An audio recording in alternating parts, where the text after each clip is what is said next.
তাকে আজি এছকেপেটৰ প্ৰতিনিধি আহিছিলে, আমি 6টা দাবী দিছোঁ, 6টা দাবী মানি ল'ম বুলি কৈছে।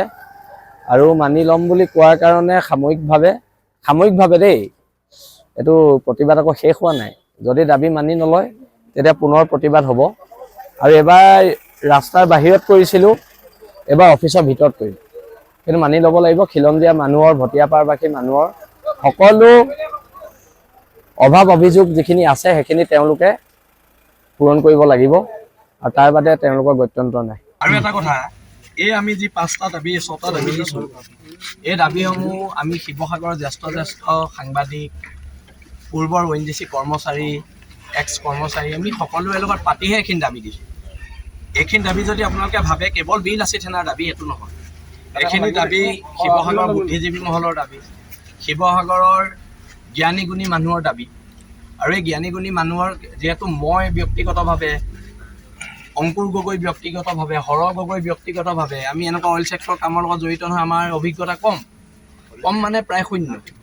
সেইকাৰণে আমি এই দাবীখিনি শিৱসাগৰৰ জ্যেষ্ঠ সাংবাদিক আৰু ইয়াৰ ONGC ৰিটায়াৰ্ড পাৰ্চন বহুতৰ লগত পাতি আমি এই দাবী 6টা কৰিছোঁ। আপোনাৰ এছকেপেটৰ মই এজন কৰ্মচাৰী। মই এই লাচিত ধাৰাৰ মঞ্চৰ পৰা আপোনালোকৰ আগত মই তেওঁলোকে যিকেইটা দাবী দিছিলে, 6টা দাবী দিছিলে, সেই 6টা দাবী আমি পূৰণ কৰিম বুলি তেওঁলোকৰ আগত আমি অৱগত কৰিলোঁ। এই 6টা দাবী আমাৰ কাইলৈৰ পৰা অফিচ খোলা হ'ব। অফিচ খোলাৰ ভিতৰত আমি অতি সোনকালে আমি এই দাবীসমূহ পূৰণ কৰিম বুলি প্ৰতিশ্ৰুতি জ্ঞাপন কৰিছোঁ।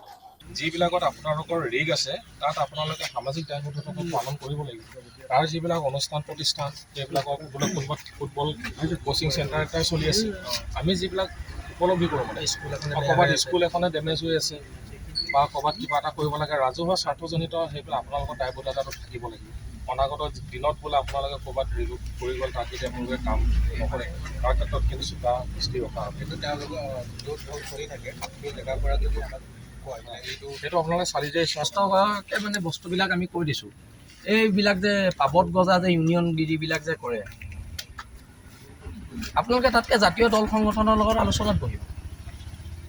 আপুনি জাতীয় দল সংগঠনৰ লগত আলোচনাত বহিব। ইউনিয়নগিৰি কৰি সিহঁতে কি কৰিছে ইউনিয়নগিৰি কৰি? গোটেই বদনামটোতো চব হৈছে। এটা ল'ৰাই ইয়াত 10,000 টকা দৰমহা পায়, তাৰ পৰা খাই দিয়ে 1 লাখ টকা।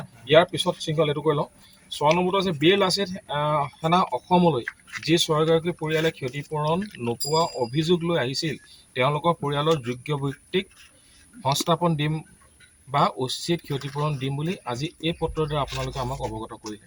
6টা পৰিয়াল আৰু তেখেতসকলৰ পৰিয়ালৰ লগতে 6টা পৰিয়াল আহিলে, সেই 6টা পৰিয়ালক আপোনালোকে সেইটো দিব। তাৰপৰা উক্ত দাবীসমূহ সঠিকভাৱে ৰূপায়ণ কৰিম বুলি বীৰ লাচিত সেনা অসম শিৱসাগৰ জিলা সমিতিৰ প্ৰতিশ্ৰুতিবদ্ধ হ'লোঁ। আচলতে এই দাবীখিনি তেওঁলোকৰ ওচৰত আমি প্ৰেৰণ কৰিছিলোঁ। যোৱাকালি আমাক তেওঁলোকে হোৱাটছআপত এইটো দিলে, আৰু তেওঁলোকে আজি কপি লৈ আহিছে। আৰু এই কপি গণতন্ত্ৰৰ 4ৰ্থ স্তম্ভ আগতো আমি আৰু ৰাইজৰ আগলৈ আমি এই দাবী যিখিনি মানিছে, এই দাবীখিনি আপোনালোকৰ আগলৈ প্ৰেৰণ কৰিলোঁ। আৰু অনাগত সময়ত এটা কথা আমি সাময়িকভাৱে যি স্থগিত কৰিছোঁ, এইটো ভাবি নল'ব যে সম্পূৰ্ণ আমি তুলি লৈছোঁ। আমি সাময়িকভাৱে স্থগিত ৰাখিছোঁ, আৰু অনাগত দিনত যদি আপোনালোকৰ কিবা গাফিলতি দেখোঁ, তেতিয়াহ'লে কিন্তু সমগ্ৰ ৰাইজৰ সহযোগত পুনৰ গণতান্ত্ৰিক প্ৰতিৰোধ কাৰ্যসূচী আমি কৰিব লাগিব।